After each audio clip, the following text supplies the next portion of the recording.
Topic रहेगा passive voice. Passive voice के बारे में अपन बताएंगे।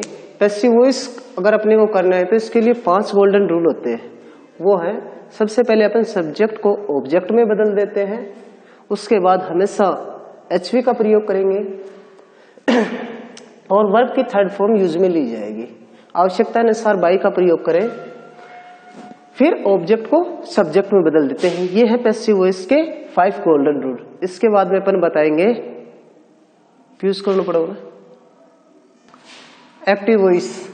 एक्टिव वॉइस को शुरू करने के लिए जैसे कि अपन देखते हैं कि हेल्पिंग वर्ब की सहायता से अपन एक्टिव वॉइस और पैसिव वॉइस को यूज करेंगे। कैसे क्या करने का है, अगर किसी भी सेंटेंस में आपको मिल जाए इज, एम, आर, ये मिलेंगे एक्टिव वॉइस वाक्य में, और उसके साथ आपको मिले वर्ब की फर्स्ट फॉर्म प्लस उसके साथ आईएनजी, तो पैसिव वॉइस बनाते समय आपको इज एम आर में, इज एम आर को इज एम आर में ही रखना है और उसके बाद बीइंग का प्रयोग करना है। उसके बाद वर्ब की थर्ड फॉर्म आएगी, और जितने भी पैसिव वॉइस होते हैं उनमें हमेशा वर्ब की थर्ड फॉर्म आती है। एक बात। अब दूसरा, जिस किसी भी सेंटेंस में आपको मिले डू, डज प्लस वर्ब की फर्स्ट फॉर्म, तो पैसिव वॉइस में उसके साथ is, am, are plus verb की थर्ड फॉर्म का प्रयोग करेंगे। फिर नेक्स्ट आता है, जिस किसी में भी वर्ब की फर्स्ट फॉर्म हो या फिर वर्ब की फर्स्ट फॉर्म प्लस एस या ईएस हो, तो पैसिव वॉइस बनाते समय हमें इज, एम, आर का प्रयोग करना होगा। उसके बाद में वर्ब की थर्ड फॉर्म आएगी। और दूसरी एक चीज ये ध्यान देने वाली है कि इज, इसका प्रयोग हम एक वचन के लिए करेंगे। एम का यूज है वो हमेशा आई के साथ होगा, और आर का यूज है वो हमेशा बहुवचन कर्ता के साथ किया जाएगा। उसके बाद में अपने आते हैं, जैसे कि हेल्पिंग वर्ब आती है, डिड हो या वर्ब की सेकंड फॉर्म हो, तो अपने को क्या करने का है,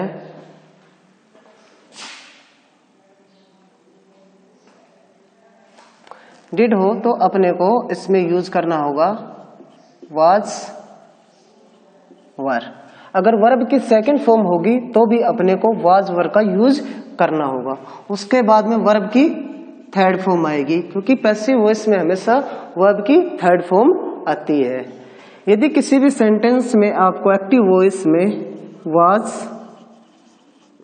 वर, उसके बाद में वर्ब की फर्स्ट फॉर्म के साथ आईएनजी मिलेगा, तो एक्टिव से पैसिव बनाते समय वाज, वर, उसके बाद में बीइंग का प्रयोग करेंगे, फिर वर्ब की थर्ड फॉर्म आएगी। और एक चीज ये ध्यान रखने का है कि जिस भी एक्टिव वॉइस में आपको वर्ब की फर्स्ट फॉर्म के साथ आईएनजी मिलेगा, तो उस सेंटेंस का पैसिव बनाते समय हमेशा आपको वर्ब की थर्ड फॉर्म से पहले बीइंग का प्रयोग अवश्य करना है। अब उसके बाद में आता है, किसी भी वाक्य में अगर यदि क्या आया हुआ हो,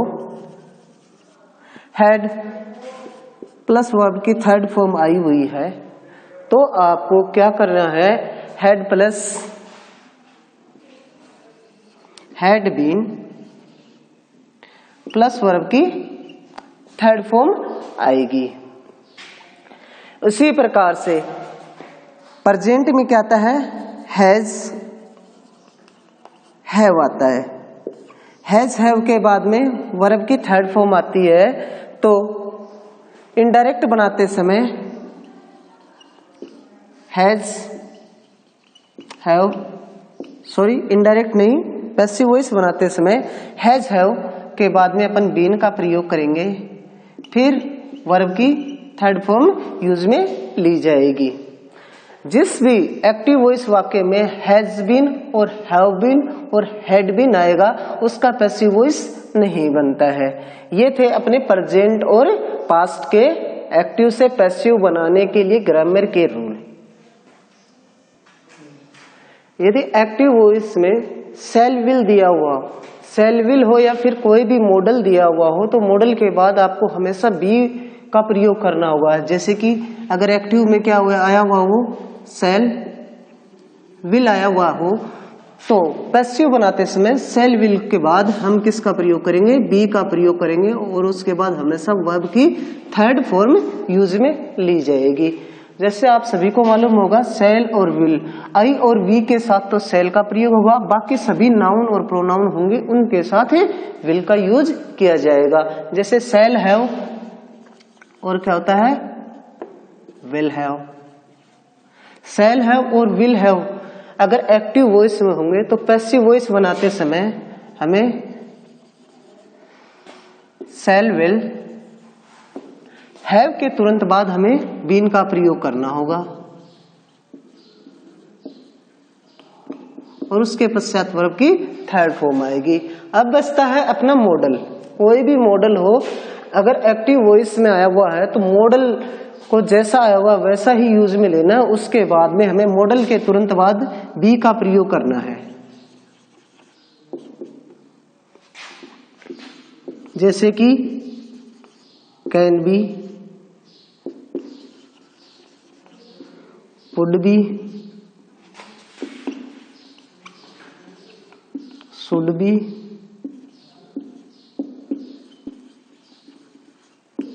वुड बी।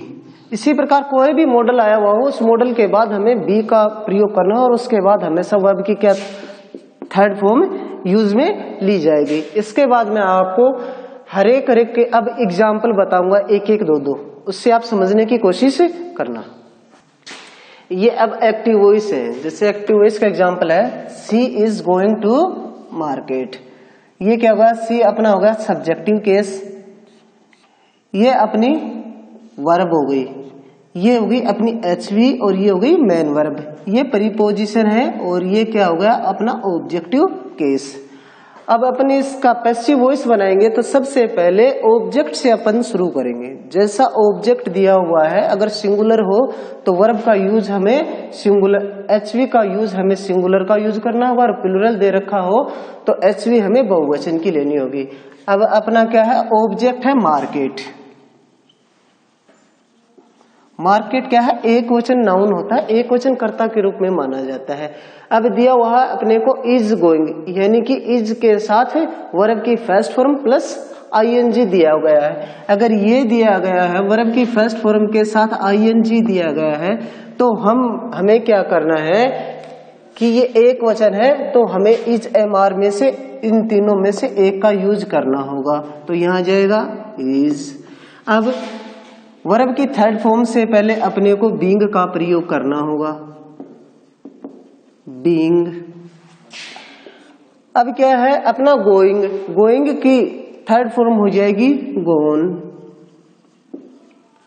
फिर अपना प्रीपोजिशन है वो प्रीपोजिशन आ जाएगा टू, बाई। अब सी का ये सब्जेक्टिव केस है, इसका ऑब्जेक्टिव केस क्या हो जाएगा, सी का ऑब्जेक्टिव केस होता है हाँ, ये हो गया। अब दूसरा ये है, दूसरा एग्जाम्पल है, इसमें देखो ये अपना कर्ता बहुवचन है, बहुवचन है तो इसमें वर्ब की फर्स्ट फॉर्म आई हुई है, इसके साथ न एस है न ई एस है। अगर यहाँ पे एक वचन होता तो एस या ई एस होता, तो इसका मतलब क्या होगा, ये प्रेजेंट सिंपल का है। इसका एक्टिव से पैसिव बनाएंगे तो अपना ऑब्जेक्टिव केस क्या है, ए ओकी मैच।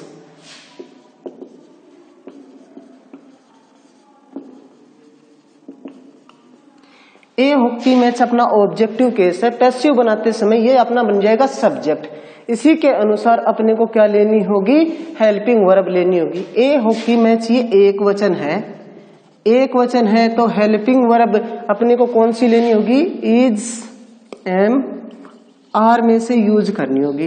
तो इज एक वचन के साथ यूज में ली जाती है, आ जाएगी अपना इज। ये अपना प्ले है, प्ले। अब इसकी थर्ड फॉर्म यूज करनी होगी, क्योंकि पैसिव वॉइस में हमेशा ही वर्ब की थर्ड फॉर्म यूज में ली जाती है। अब यू का अपने को ऑब्जेक्टिव केस लिखना होगा। यू का ऑब्जेक्टिव केस होता है यू, उससे पहले अपन करेंगे बाई और यू। ये हो गए अपना इस प्रकार से। अब मैं आपको बताने जा रहा हूं कि ये अपने सब्जेक्टिव और ऑब्जेक्टिव केस हैं। जैसे नाउन दिए हैं ही का, सी, इट, आई, वी, यू, दे, ये इनके सब्जेक्टिव केस है, ये इनके ऑब्जेक्टिव केस है। ये आपको लर्न करने होंगे। ही का हिम होगा, सी का हर होगा, इट का इट्स, इट, आई का मी, वी का अस, यू का यू, दे का देम। Thank you. इससे आगे अपने अगली क्लास में पढ़ेंगे।